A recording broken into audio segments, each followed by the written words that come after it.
You're listening to the GC Collaborative Podcast, a resource for the worship arts team at Grace Church. Well, welcome everybody to the first podcast of the new year, fiscal year. What do you call this when it starts? School year is school year. I don't know what. Yeah, school yeah. year. Let's say school year because in the church world, a lot of times you start your year at the school year. Yeah, September. There you go. Yeah, August, September. That feels nice. The first podcast of the school year. Welcome back to school. I'm getting nervous. I'm already sweating. No, seriously though, welcome back. It was a great summer off. Yes. We really didn't take the summer off in general, just for the podcast, but it was good. Yeah. Came back refreshing. with a new vibe, I think, a little bit. We're excited about. Yeah, you have some. We had some conversations about new direction on. Not necessarily new direction, but more like the next phase of what types wording. of things we can talk about and bring to the what kind of ear candy can we give the people? And I think we landed on some potentially cool stuff. Yeah. First one being this conversation today. Yes, which you're about to hear, which you can talk about because you were actually there. So you're not even having to guess right now if you like it or not. Right. You were there, so you I was know. there. So it was awesome. But yeah, so last year we did a lot of interviews, which was awesome. We wanted to kind of give people the heart of a lot of things we do at Grace and the why. And then this year we decided we want to just do conversations, talk about things that are swirling around in our heads and other people's heads as well, and just have honest conversations. And not that we're always right about everything, but just be able to dialogue about what we kind of feel like are some important issues. And so this one, which we were very excited about, was about creativity. Inside and outside the church and how we look at it and what does it look like. And it honestly was one of my favorite conversations I've had in a long time, pretty much all summer, because we didn't have any all summer. We spent a lot of time together. That hurts. Okay. But we actually, so it was me and Ben, and then we also had Cody, who is our sound engineer, but also does a lot, or audio engineer, does a lot of work outside the church as well and inside. And then we had Zane Callister, who goes to one of our campuses, but is also a producer, musician, does a lot of stuff. One of his bands my favorite is him and another guy, group named Utah. You should check them out. Yeah. They're amazing. But he also has a lot of other great stuff out there as well. But just a wonderful guy, awesome heart. And so we just had a great conversation. I don't know. I just walked away feeling like inspired, revived. It was just awesome. So we hope you guys love it. All right, everybody, welcome to this month's podcast. It is September. We've made it through most of the summer. We're sorry we took a couple months off, but we're glad to be back. Ben, you glad to be back? Yes. We have an exciting show. We have a very exciting podcast today, and that is we have a group of guys in here. We have Zane Callister. He is here, and we also have Cody VanHoozen with a capital H. And today we just want to discuss creativity inside and outside of the church and just talk about how do we think about it? How do we go about it? It's kind of cool. We got this room. Ben, you've been in the church world for 15 plus years. Yes. This is going to be a great podcast. I'm taking on a new role. Yeah. I'm going to talk less. Oh, thank goodness. Let you do all the talking. You did read the report I gave you of last year's podcast. No, I'm just kidding. And then Zane has been in and out of the church world doing creativity all over the place, which is really awesome. And we're very excited to have you here. He's kind of a special guest. All the rest of us have been on the podcast before. This is Zane's first time. It's more just a first-time guest. I wouldn't say I'm that special. Oh, beg to differ, my friend. Beg to differ. And then Cody as well has been in and out of the church world and in music and the arts and creativity as well. So I thought it would just be great to get this room together to just talk. How do we view creativity? How do we view worship and creativity? All these things. And as a Christian in the non-church world, how do you view creativity? Because I assume trying to work with that, there's different things you think about. And lenses you think through. So, Zane, let's start with you. I'm putting you out there. We're just going to go for it. Love it. See where you go. I'm excited. We're all just going to listen, get a little pillow, take a little shot. But you work, and give a little context. I know you don't like talking about yourself too much or bragging about yourself. So, but give a little context for those who don't know Zane Callister. Which would be most What do people. you do? Oh, I don't know. No, I'm just kidding. What do you do? How do you deal with creativity in your life, in your profession? But let's start with some projects that you do, because you do a few different things. I do. So I spend most of my time producing and songwriting. That's in the context of music for television and film. That's a decent chunk of it. But I also have a few artist platforms that I put music out. Like, you can go to Spotify and like listen to the music that I write. So that's like my day to day. I treat it like a 9 to 5. I go to the studio. I have a studio in South Kansas City. I go every day, and I treat it like any other job, basically. As far as creativity in my life, I do try to exercise the fact that we are created in the image of God, and God is a creator, so we are all creative. How we kind of live that out it varies from person to person. Some people are really great with words on paper, and others with a camera, and some people with spreadsheets, with math or with medicine, they can be creative, but I just think we're all meant to be creative. So I try not to have it be a hat that I hang up and go home. I try to be creative in how I parent and how I love my wife and how I love my friends and how I give gifts and whatever it might be, conversation, different things like that. But originally you'd kind of ask what I do. I just produce music and write, and I love it. It's been my dream most of my life. It's crazy that I get to do it, which is a lot of fun.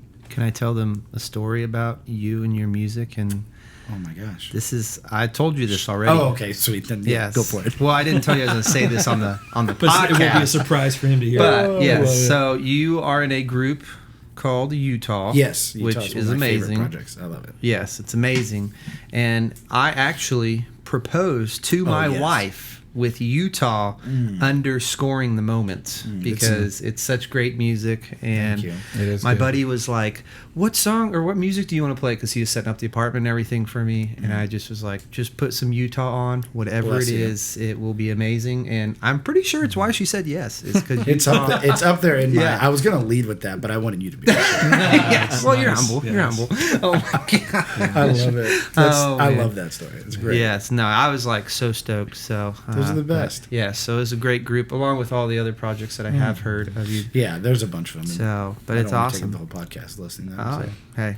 Funny, I was working on a project here where we were at Grace, where there was a video, and one of the song, I was like, man, this song's a vibe. And he was like, oh, I got it off I think Soundstripe and Oh, yeah, Music Bed. Music Bed. Yeah. There we go, Music Bed.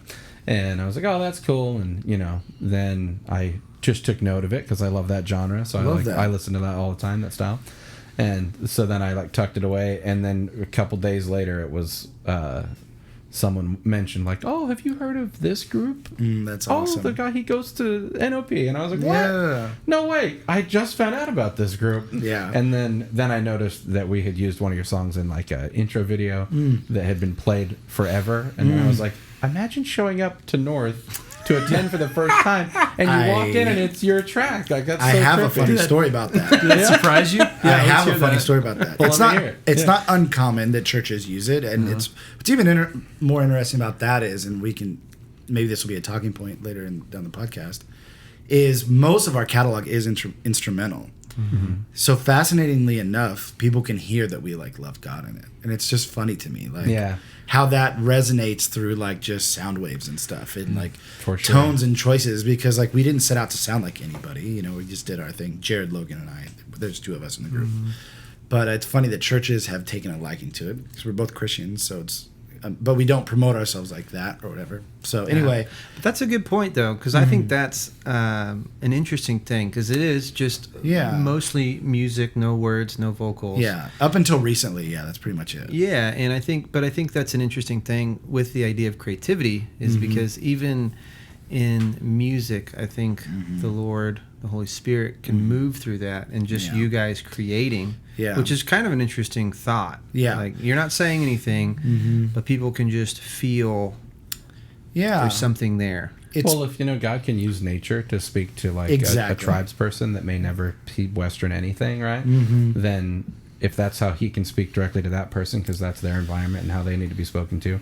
If somebody's walking in, never been to a church, and like, oh, this song's a vibe, or they're just, they're like, man, this needs to go on my uplifting playlist. I don't know why. Yeah, like it transcends like divine revelation. It's cool. Yeah, it's that the rocks and the trees will cry out or whatever. Right.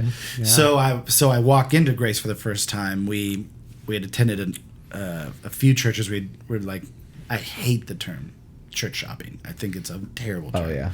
But we were church exploring. Church tasting. Church tasting. We were tasting. It's like a wine tasting. Yeah. No, we were swirl it around a little. Depends on the communion. This one's bitter. Yeah.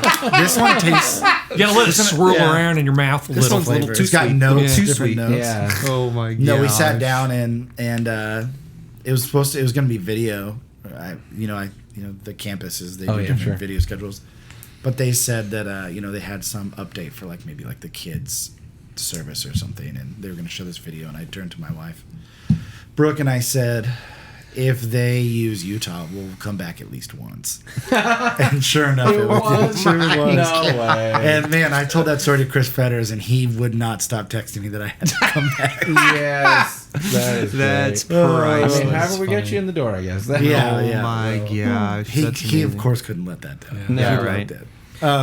But no, it's like you said, it's like, they use it or whatever. Yeah, trippy feeling for sure. Yeah. Uh-huh.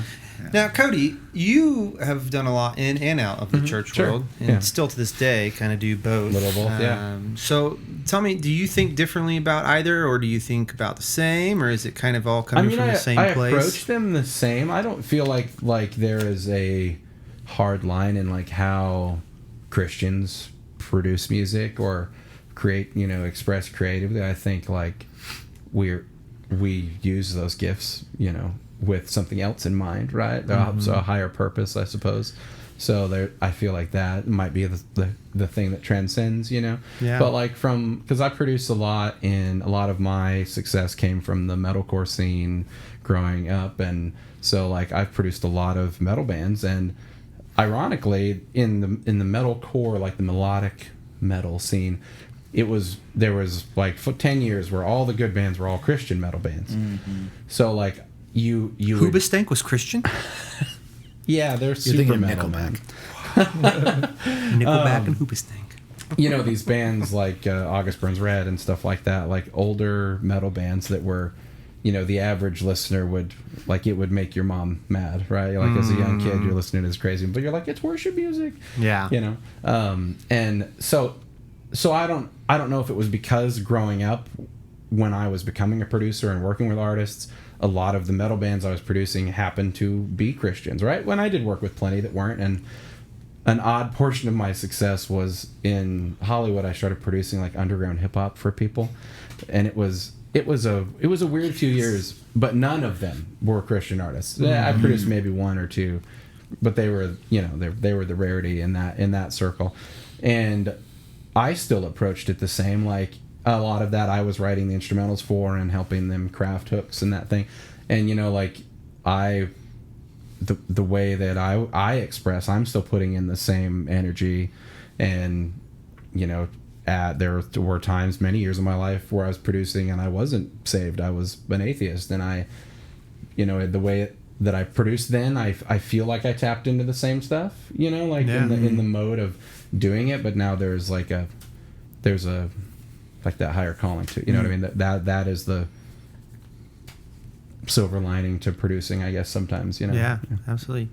Well, and I think even as a Christian, sometimes you can, create out of a wrong place, and so sure. The idea to impress, or the idea to easy, or even in comparison, you're comparing yourself to somebody. I know for me, when I get into that mode, I get just really tired and worn out, because I think anytime you compare yourself to somebody else, they usually have a different gifting. So it's kind of frivolous. Yeah. So you're always. But when I say, okay, I'm just going to be me, and create out of that. Like even as a Christian, I can go back and forth in those things and get lost on the other side, and then have to come back and say, why am I so stressed out? Why am I so worn out? And 9 times out of 10, it's because I'm either 1, trying to impress people, or 2, trying to be something I'm not, or be somebody else. And then it's like the moment I just get back into Luke, who Luke is, who God's made Luke to be, and that gift, which is a huge gift, might I add, to the world. I'm just kidding. I'm totally just. But it's like you get back to that spot, and it's like it's crazy how kind of easy it is. It's almost like breathing, And those are always like my favorite, like musical artists, are people who get up there, and it's like they're not even trying. You know what I mean? And like they just had like this beauty coming out of them, which I think is always so like crazy. Like a couple weeks ago at South, we had Lynette, one of our worship leaders, just on acoustic and her vocal, and she did "Be Thou My Vision," and she just sang it like Lynette, and I swear to goodness, like heaven just touched earth between her singing that and then Cody mixing it and just filling out the room. And it was like the combo of those things was just like, that's great. What just happened, And she didn't, like, I told her afterwards, like, it was amazing, and she's like, I don't know what you mean. Like, I just sang. She was so humble. Yeah. And but I think that's a testament. It's so natural. Like it's just that natural. Wow. Like, this is who she is. She's just up there on a mic, and that's how it comes. And so I think that's where, at least in what I've seen in life thus far, it's like that's where God seems to move. Is like we're just like a flower being a flower, or the sun being the sun. It's like you're just doing. From that point of view, that is something I've noticed more producing Christian artists. There's a less pool of well-known Christian artists that a lot of other artists want to take their experience, like their inspiration from. So you can feel like you're copying, like if I'm working with a Christian artist, 9 times out of 10, one of the 3 big churches is going to come up as far as like we want to sound like this church or this church or this church, right? And not to knock any of those churches, but whereas if I'm producing just a secular artist, a metal band can come to me with 10 bands I may have never even heard of, that they're like, we want to sound like these guys. And that's whereas, so you, as a Christian, to be yourself in a worship artist setting, I feel like is a lot more daunting, because if you step out of like even the 3 big ones, they are similar, right? Like to a secular person, they might all be one genre, right? To us, we feel the nuances. We live in and out of that, but there's less to pull from. So if you're like, I want to totally be me, it's more scary. I feel like there's more at stake, because if you get up there and you're not the mold that 1,000 people are expecting,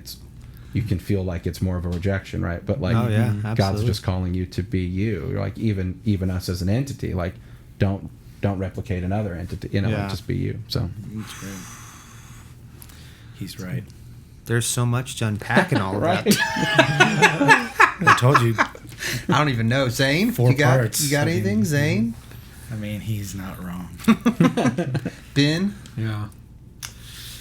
The father of all? Oh my gosh. I am not the father. Yeah. No, that's good. I think, that is I think so many people put themselves in a box in the context of what we do, and it's sad because, it's sad to think that there are just a few individuals or a few local churches that are actually the ones making the decision on what the rest of the and it's inadvertent. It's not even on purpose. No. It's just is what it is. And so I think it's those moments that you get. I think some of them are great because they actually open the door for some of those artists that are unique. And I think some of those churches that are if you were to think of the like big 3 that you mentioned, they do oftentimes they'll open the door and they'll let an artist come in that it's like unique. You know what I mean? They'll give them a stage and you can hear some of the... And then that's kind of allowed for a little bit. Yeah. Okay, for example, when Lecrae was featured on, and he rapped for that bridge of a song that didn't have that normally, right? And then that that really took off, especially in the youth scene. Then there was like this big explosion of like, these big worship groups are like having rap in person. Yeah. And like you kind of see like they all felt like they were allowed to when... Yeah. no one ever said don't do that before, Right. but somebody had to open the door. So that there is a perk to that. The field being narrow, everyone's focused. So if it's like, oh, that was cool, that really touched a lot of hearts here. Let's try that here. But I guess we should be trying that all the time. I mean, we've been to a couple of conferences, like songwriting, worship leadership type conferences. Luke and I, I'm pointing at Luke for those who can't see.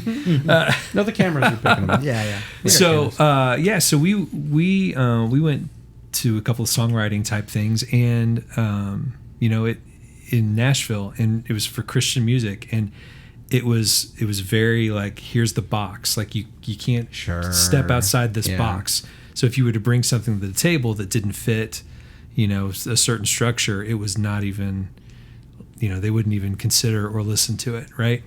Or they would encourage you strongly to try to write a different way, right? I mean, you have more experience in that because I think you went to a specific songwriting conference, but and that it makes sense when you're trying to figure out ways to engage people, and you have to be mindful of what culture is consuming, right? Yeah. But if you're just always going that way, nothing will ever change. They'll never have an opportunity to experience something different or unique. But anyway. Yeah, and I think it's an interesting tension, because I think even as you think like inside and outside of the church, it's like outside of the church a lot of times, and I will actually lean on Zane and Cody for this, because you are working the music fields more than I do outside the church. But outside the church, and I'm not saying this in a negative way, but I think outside the church, different is celebrated. So if there's like a different sound, a different thing, it's more celebrated. It's like, oh, that's different or new, and to some level too, like people's paradigms. Like I always think of the story of like U2 when they first came out. Like nobody liked them because they didn't have like a paradigm for the sound. Same with Led Zeppelin, I think, if I'm not mistaken, same kind of thing. So it took a while for people to understand it. But still, to some level, different is celebrated, where there is that tension of in worship, which is, in creativity and worship, it's that, okay, how do you make a song that's singable? I was just having this conversation today about songs being singable, but also like fresh in a way. And so it's this weird dynamic, but it has to be, in order for it to be singable, it has to be somewhat recognizable, right? Because you can't, singable is not like a brand new melody out of nowhere. It's like hard to sing along with. The reason you know how to sing to a melody is because there's frame of reference for it. Yeah. And so that's a good question. I mean, I guess, and once again, I always like to throw this out there every podcast. This isn't the gospel. We might change our mind in 5 or 10 years. Right. But as of now, and especially Zane, you work in and out of the church world. Cody, you too. Ben, you work. Yeah, you draw out of the church world. But just to have a conversation about, because I think not to bash anything, not to bash anybody, but I think it's always important to say, okay, why do we do this? And is it good, or is it bad, or is there flaws, or is it great? I don't know, because I think, at some level, I do understand, like, yeah, you want the guy who's working a 9 to 5 at a bank to be able to come in and sing a song, right? Like, that's not a bad thing. Totally. But is there a balance of him being able to sing a song is awesome, but at the same time, him just hearing a song, like I think of the times where I've just heard a song, and it's like, you get that feeling of like something higher or a bigger power is involved in this, and somebody else is just singing it. I'm not even singing along, but just witnessing this moment right now is just super powerful. And I don't know. Zane, what are your thoughts? I'm an internal processor, so I've been sitting here trying to internally process what's palatable and useful to the listener, whoever is going to consume this podcast, and being cognizant that you're right, we don't have all the answers, and we might look back in 6 months and be like, gosh, what a bad day. Like, I might be like, Zane, I might get on my wife and be like, really, you said that? To which I will seek forgiveness. But I'm having like a few thoughts, and one of them is, I think that, gosh dang, how do I say this? I think we have poor scales. And I do a handful of worship albums a year, and I love it. I really do. Cody was dead right when he says they come in with the same 3 people they want to sound like. It's a gift when someone says they want to sound like the Killers, but make it worship music. You're like, oh man, God is good. Right. He sees me. He sees me. No, but I feel known. But That's awesome. I think about, I had this story of someone told me, and who knows if it's folklore, but like when Hillsong made that Zion record, it was pretty innovative for worship music, sure, yeah. And I remember someone told me that, what's the Houston kid who runs it all? Joel. Yeah. Apparently he gave everybody a playlist that was like Jay-Z, M83, and Beyonce. It's like the rumor that he was like, we need to make our record sound like this. He didn't be like, all right, guys, this track by Jesus Culture, this track by Bethel, and this track by Brian and Katie Torwald or whatever. So I think it's interesting because it was pretty innovative. Sure, yeah. So that was kind of like a little side tangent. But I think we have interesting scales. And by scales, I mean how we measure the success of a piece of music. It's interesting. Worship music is fascinating because we try to make it a one-stop shop. If I said, guys, we've got to feed 5,000 people, we're probably not going to make a meal like steak, something that you have to monitor it. It takes, it's really specific till it's overcooked or undercooked, or maybe pork or something. We might say, let's make some spaghetti, something that you can make a bunch of noodles, some sauce. It's in a palette where out of 5,000, hopefully 4,960 are satisfied with it. But if you were going to have me over for dinner, you might get a little more like nuanced, right? We try to have the same worship consumed on a Sunday. We try to also make that the same music they consume in their quiet time, as they consume on their way to church, on their way to work, as they're putting their kids to bed. That one song has to meet all of those needs. And I wouldn't say that I think it's foolishness, but I think it's unreasonable, and you're missing out on all this expression that God might have. It's like, I don't want to only eat spaghetti for the rest of my life. I love spaghetti. It's great. But like, I would love to eat scallops, and I'd love to eat pulled pork that you are going to make. And I'd love to have Fetters make a tomahawk steak for me on one of his 19 grills. Like, it's like, I have to. But like, because I know he's going to listen to this. But like, you know what I mean? It's like, I love it. I don't understand that part of worship, where, you'll have a band put out an LP that's got 10 songs in. There might be a couple acoustic tracks that they don't play live, but you listen to them at home. Or, they have songs that for the live version, they speed it up and they utilize different percussion. But we karaoke the song on Sunday. Again, I'm not saying that in a degrading way, but we do karaoke the song on Sunday as closely as possible so that when they get in their car and drive home, it sounds just like the album.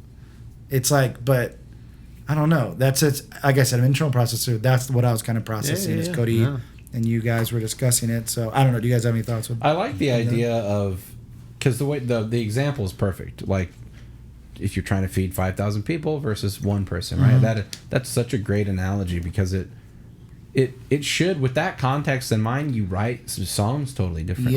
Totally. And I think we generally think about it negatively as worship songwriters. Like, someone's like, I need a congregational song. You're like, well, it's going to have 3 words and we're going to say it a lot. You just kind of default to that. But if the point of coming to church is to get fed spiritually, like, what if we flip that on its head and it's like, well, no, if we're writing specifically to feed 5,000 people, why don't we fill it with good stuff, right? So like songs that hit like that for me, like something like So Will I, right? There's a lot of story to that. It's not just a hook. There's not even a hook. It's kind of a build for 5 minutes that kind of eventually lands on this just worshipful repeating moment that it's not meant to be catchy, right? But like, I know, because I sit at the back of a room, I watch 1,000 people every weekend.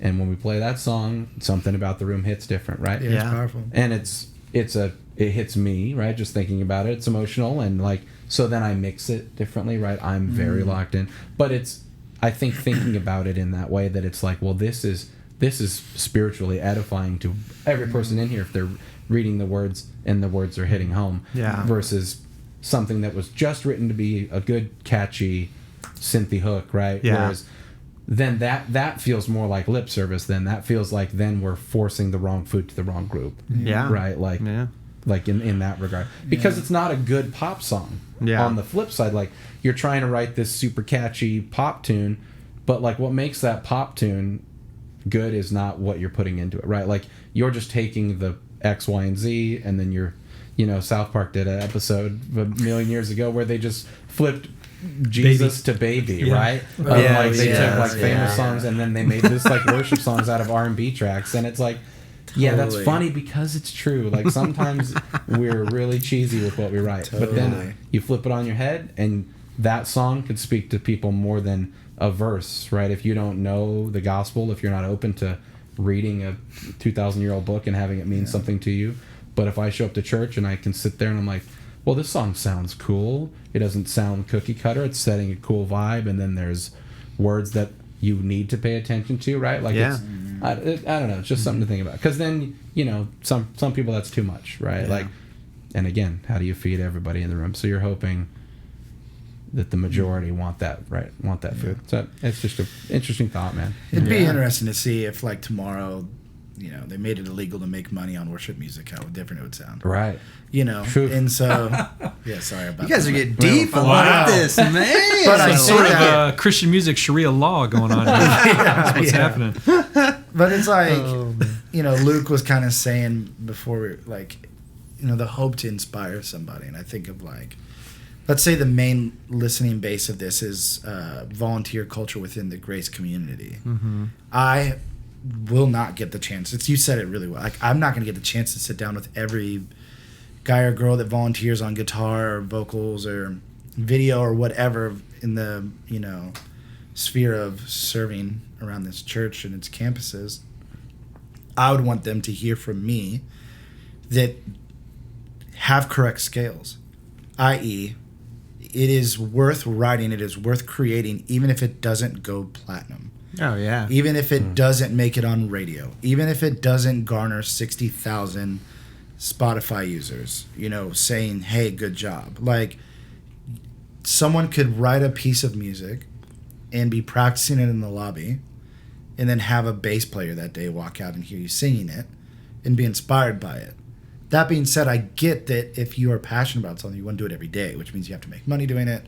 I need my records to sell. Like, I technically need people on Spotify to listen. I need companies to license my music. I understand that, but there's for every song that is available on Spotify or Apple Music, there's 100 on my hard drive. Yeah. And if I were to look at those as wastes or failures, I would have then quit. Yeah, absolutely. But they have their purposes or whatever. And so, to my analogy earlier, and it's you guys talking about it's helping me quite a bit to process it, is it's like, okay, let's not say don't make music for the 5,000. Let's not quit making spaghetti. We need the spaghetti. Absolutely. But like, let's encourage those who have a gift to then go make scallops and who can then go make more intricate dishes or whatever that can be consumed in a different way. I've heard it like I know that, like, is it called soaking music or whatever? I love that. I love that idea because some producer in his bedroom that it's never going to know how to run an SSL console doesn't have to quit and be like, well, I'm never going to get to that, so I can't. No, grab some Apple loops, use GarageBand, create something unto the Lord with what you have, and it actually probably, keep growing, but I don't know. No, that's true. That's good. Yeah. No, I think that's it. I think you guys are hitting on it. It's not that creating the anthem is bad that people love. Mm-hmm. It's that if that's all we ever try to create, we're missing out on the whole of so many other things that it's the bigger picture of it all of we want to create those slow intimate moments where it might not work on a Sunday, but man, when you're sitting at home by yourself and just sitting with the Lord, it's like, oh gosh.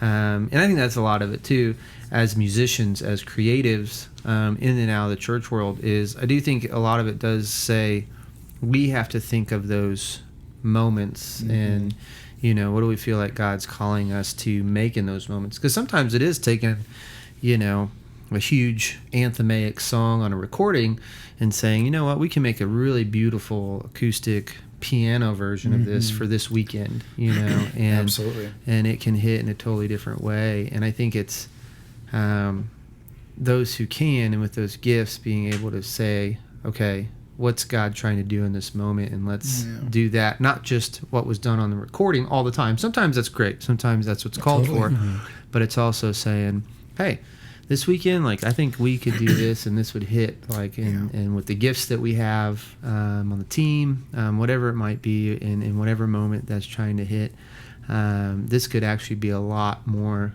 special and beautiful. And you know, I got a piano player who can play really well, and maybe he can come with the piano part. And I think those are the things that, you know, I think those are those undescribable things that even as somebody watching or worshiping with you in the congregation, like, that's the stuff that hits because it can be authentic and real. But at the same time, I think, you know, a song with tracks and everything else, if played in the right moment and the right thing, can be equally authentic and real as well.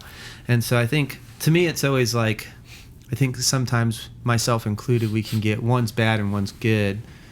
Where it's like, well, I think all can be good. It's just, how are we using those tools and those things, you know, and going about it, because all of it can actually be really, I mean, I've been to some things where it is tracks and it's like, this is amazing. And it feels authentic and real. But then I've been to things where there's tracks and stuff and it's like, this is weird. Yeah, because that's not their, you know, it's not their true I am uncomfortable. But also vice versa, where you know, there's acoustic and a vocal and it's like, this is amazing and this is weird, you know? And so I do think it's us as the creatives or artists saying, okay, let's really put our heart and thought into this and not just, you know, do something, which can be hard. I mean, and there's different seasons. I've done it before where it's like, I don't know, I'm just going to play Hallelujah, Grace Like Rain. Oh, yes. So take us back to 2003. Everything was fine back then. I had a friend tell me once that you should, my friend Brian, at a creative team night, he said you should never innovate out of pride, but you should also never copy out of laziness. And so never copy out of laziness or innovate out of pride. And I think there's a lot of responsibility on, you know, there's no such thing as like a worship director character in 1832. You know, you had like a choir director, you know what I mean? Or you had an organ player, you know, so they just played literally what sheet music they had. And maybe there's some improv. I've just not heard about it, but you know, it's like, I've not read in the books about it. Yeah, I've not read any books about that. But and Moses laid down a fire jam. Dude, a fire jam. He's doing a 1-4-5 jam. It's crazy. Calling out numbers and stuff. Hey guys, I hope you've learned your Nashville numbers. Nashville doesn't exist yet, but like Mozart ahead of his time, dude, way ahead of his time. But that's like, I think of Luke, like, you know, for you leading your team, like, I think there's something special about you acknowledging the strengths that are, if you have someone who is a folk style acoustic player, like, you know, and maybe someone who's really good with like brush drumming or something, to ask them to go play This Is Living by Hillsong just feels a bit like foolish, maybe. Like, but it's not foolish. It's just maybe like not utilizing what's there. You'd be copying out of like laziness, where you could innovate in that moment. It wouldn't be out of pride. It would go, we have this amazing like cross-picking genius and this like, you know, old crooner style drummer. Like, we could go do This Is Living. Let's flip the chords a little bit because the message is great. It's not like the lyrics go to waste because the chords aren't like from the 3 to the 4 or something, you know. So I don't know. That's kind of where my head goes for worship context or whatever. So. Ben, you've been pretty quiet today. Yeah, no, I'm just listening to these guys. It's good.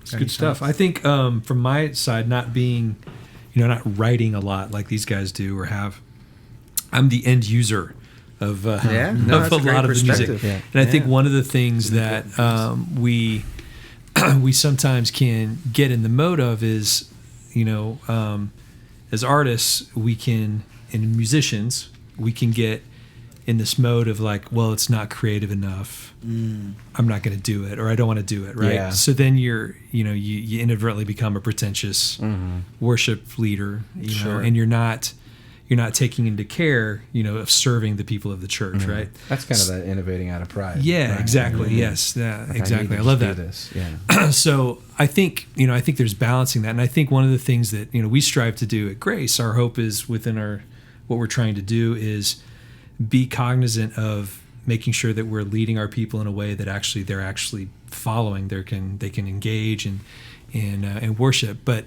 also helping push them a little bit with like some of the music. Like there's moments like the So Will I's or some of the music that we've written that we've kind of been told by others that says, yeah, that's not a congregational thing. It's like, well, you say that, but you never know unless you try. Yeah. And it's not just trying things in a congregational setting to get everyone to sing every single song, but it's like what you were talking about, Cody, which is helping to generate and foster an emotion, because God gave us those emotions for a reason, right?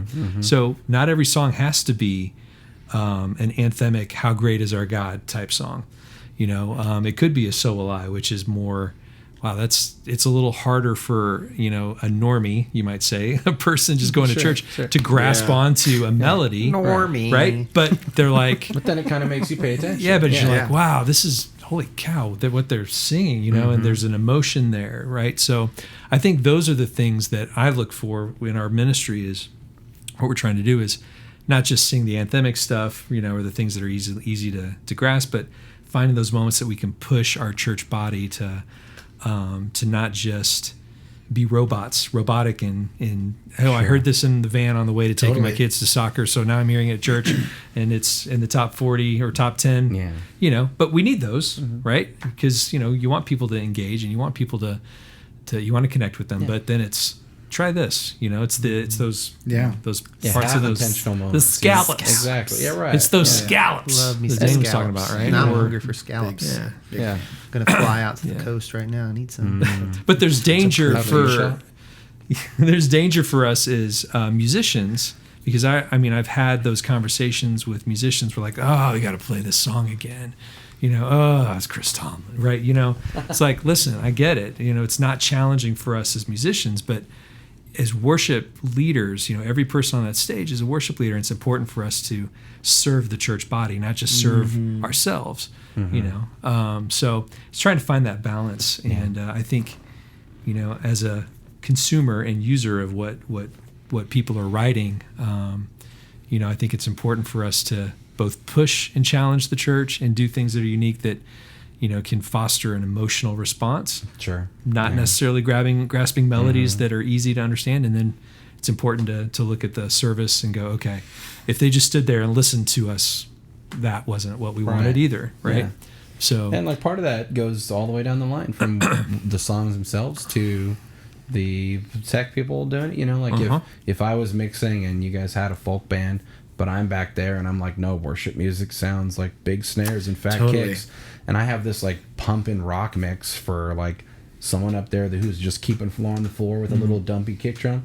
Like I'm changing the way the vibe is, right? Yeah. But it's like then point. you're like, no, it's like, and you think about it like, okay, I want a little more organic. I want it to vibe. Maybe we throw mic up out inside of the kit, and you fully embrace the scallops of that moment, And then Can we switch the reference? I'm getting far too hungry.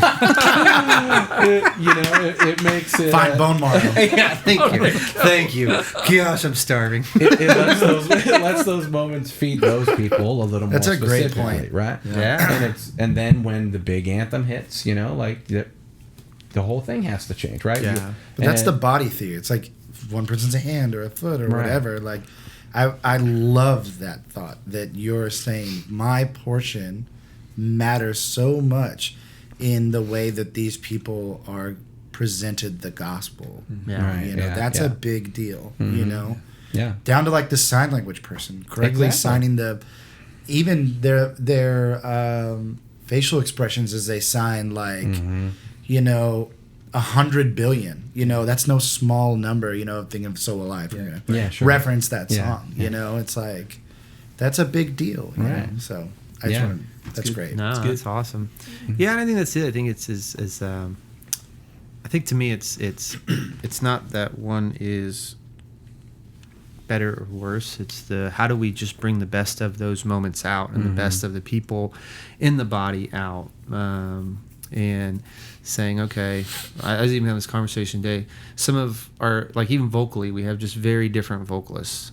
We have people who can, go crazy and sing songs in registers that I couldn't even try if I wanted to. So high I can't hear them. Yeah. Wow. Yeah. Dogs start fleeing. No, just That's amazing. and then you got like Started as a Ben, compliment. who It has a sounds buttery lovely. vocal that if he starts singing, you got to just be careful because you're going to slip because Oh, it's so wow. buttery Oh. on the floor. Marge really brings out the succulents. We do have, believe it's not we butter. do have, Wait, we're back on scallops. yeah. Oh gosh. We have like people who do have that folk style. We have, there's just an array. We have people who have kind of bluesy jazz voices, Right. and so it's like, to me, I think in church world, and once again, I might change my mind in years to come, but I think it is just saying, okay, how do you use those gifts to the best of their ability? And not that sometimes the drummer who is great at the folk style might have to play something that's outside of his realm, but yeah, how can we utilize that a lot, because that's their natural gifting. And that same heart would apply to this drummer in that scenario. Say he's a folk drummer and he knows that's his thing, but you're like, hey man, we got this rockin' weekend. Could you? And like, if everyone's thinking about this all the time, they're like, he would open a planning center and be like, oh, all right, I'm gonna keep the brushes at home today. Yeah. I'm gonna, we're gonna, and he do, and as long as everyone is just giving our best to God in those moments, right? Like, it's going to come together way more than if he's like, well, they know I'm the folk drummer. yeah.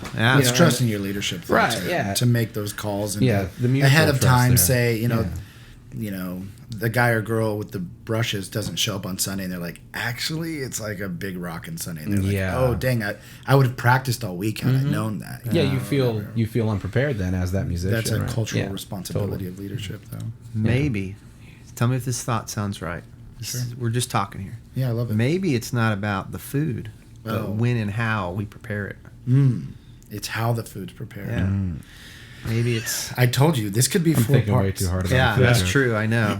But I mean, to some level, I think we can, quote unquote, blame the songs. But it's like, well, maybe it's not the songs. It's. But how that's what we're- I was saying, like about the scales. Like, what's Yeah. your scale when you sit down to write a piece of music? Oh, Like, absolutely. Like I've never written a single song with this church, and I may never write a single song with this church. Like, your heart is its heart. Like, I know that when a client comes in and sits down with me, it's like, what's your goal here? Like, what do you want to see happen? Like, we have people who will be like, man, I want to see it on I want this thing to be on radio. I have a group of people I'm pitching to in Nashville.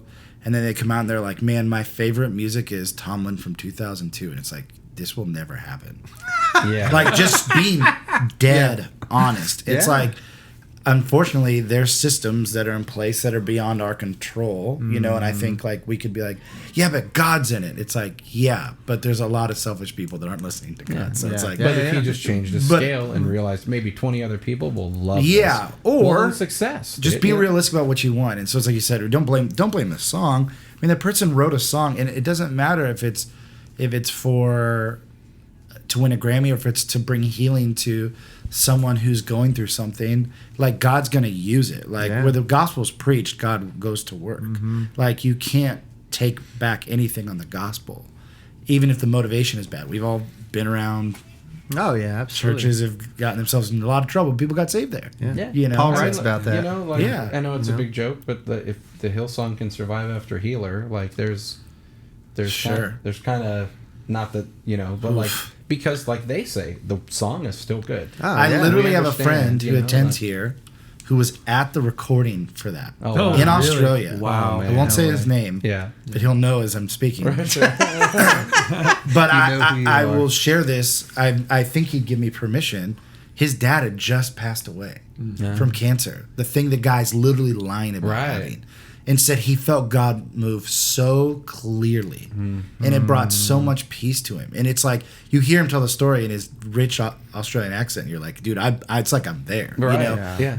To have that guy come out and it be a phony thing that it, but God used it. Yeah. Because he had to go through that moment of like, well, was that phony what I felt then? No, and it wasn't funny. And of course not. You know of course what I mean? not. And so anyway. It's not up to that guy whether God moved or not. No, God, So, like, God his like lie or intercepts not- it, and then like whatever. You know, no one prepared 4,000 fish. Someone brought Jesus like 5. Yeah. And then he intercepted it and turned it into 4,000 or whatever it was. Like that dude's lying words that were true gospel, but his motivation was to lie. God intercepted it and brought truth to hundreds of thousands of people. Right. And that's incredible. God's way bigger than our motivation. Thank goodness. Thank Is that the truth? goodness. Yeah. But I think that's a good point. Like even in those, because I mean, I think all of us being human, our motivation is not always 100% godly. You know, sure. I can think of times where it's like, yeah, my motivation was definitely out of selfishness. Even in innovation, or even just being lazy and copying a song. It's like this is the new dope song. Let's do it. Here. You know, and so, but I think that's the cool thing is that God, you know, takes all of that and. One, I think at one level or another takes us into conviction of that and repentance, but two, he still somehow uses that as ministry, which is one of those like mysteries that it's like, but what in the world? How did that happen? But I think that's the beauty of it all. It's great.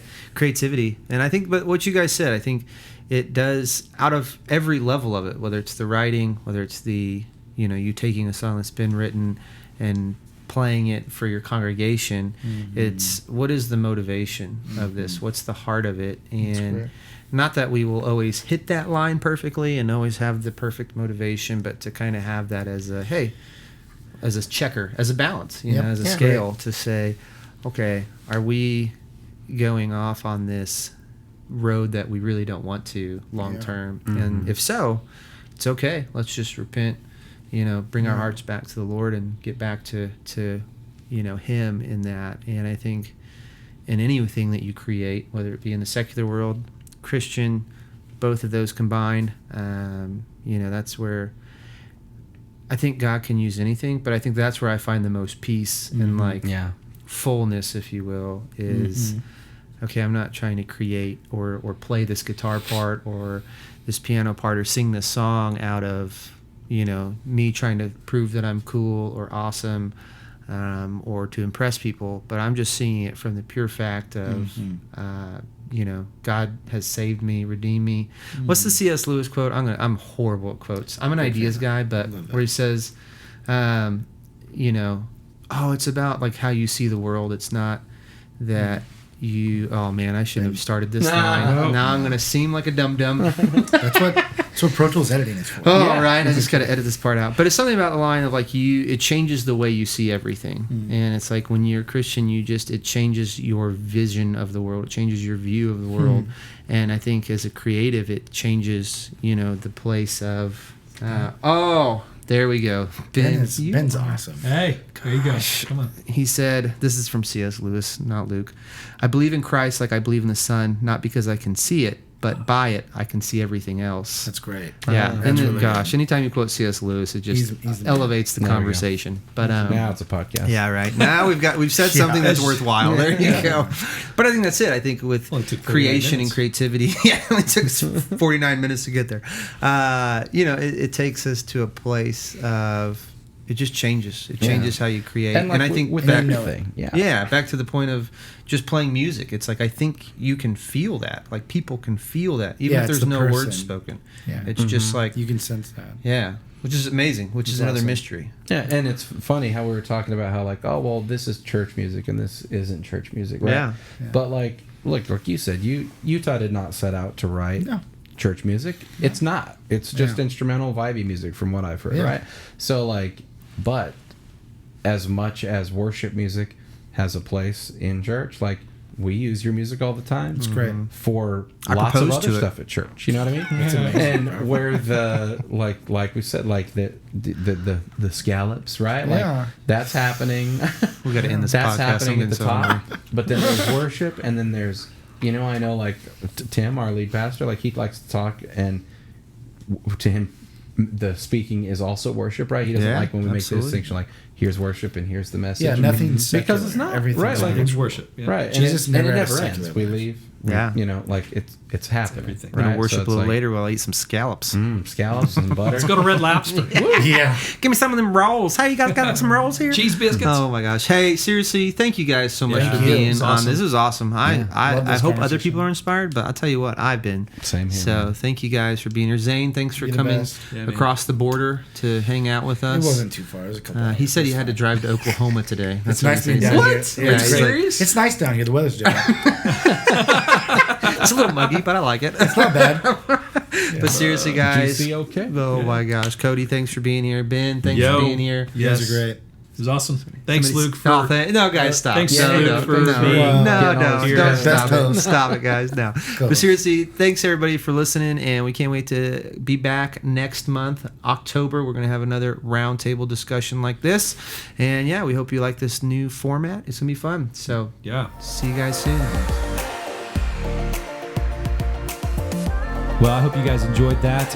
What a great conversation. Spending 50 minutes with some super uber creative, talented people. Oh, you yeah. being one of them, Luke. That No. was really inspiring. So I loved you always just have this, and I mean this in a good way, fatherly advice. Like you just have this wisdom that just oozes out of you.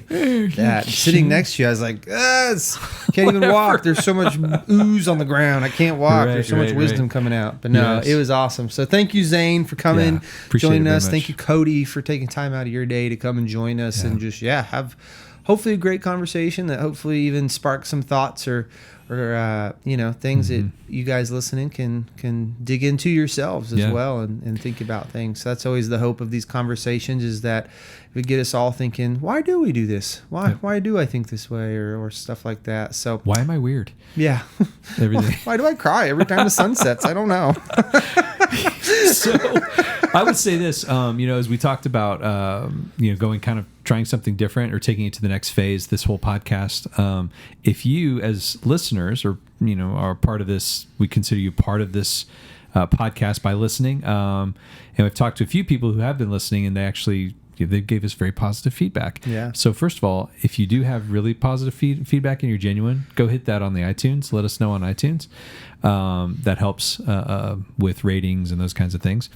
Second thing is, if you do have any ideas about topics, we would love to know about that. You can grab myself or Luke when you see us, or just email Luke Lauber, L Lauber. LLauber Yep. at visitgracechurch.com. There you go. And we'd love to hear those ideas. Absolutely. So, Yeah, we want to talk about what you guys are talking about, thinking about, and questions and stuff like that. So, I love it.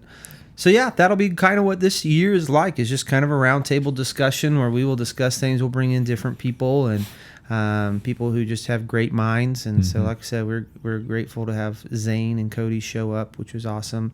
So that's this first episode. We did it. We're up and running yet again. Good job. It was awesome. You too. Thanks so much for listening. Appreciate you guys very much being a part of that. And then as we always wrap this up, Luke. Typical. If you are on Planning Center and you get a request to serve, there's nothing worse than a question mark. We love declines. We love the color red or the color green. What we do not love is the color yellow. Right. Even at a stoplight, once that thing hits, I just go. It just makes me angry. Yeah, it just makes me angry. I push the pedal to the metal and I just fly through it. So now, but we're so grateful for you guys. Thank you for everybody just giving so much time and love and passion to Grace Church. Love you guys, and we will see you next month. Yep. Thanks for listening to the GC Collaborative Podcast. If you have any questions or would like more information, check us out at visitgracechurch.com.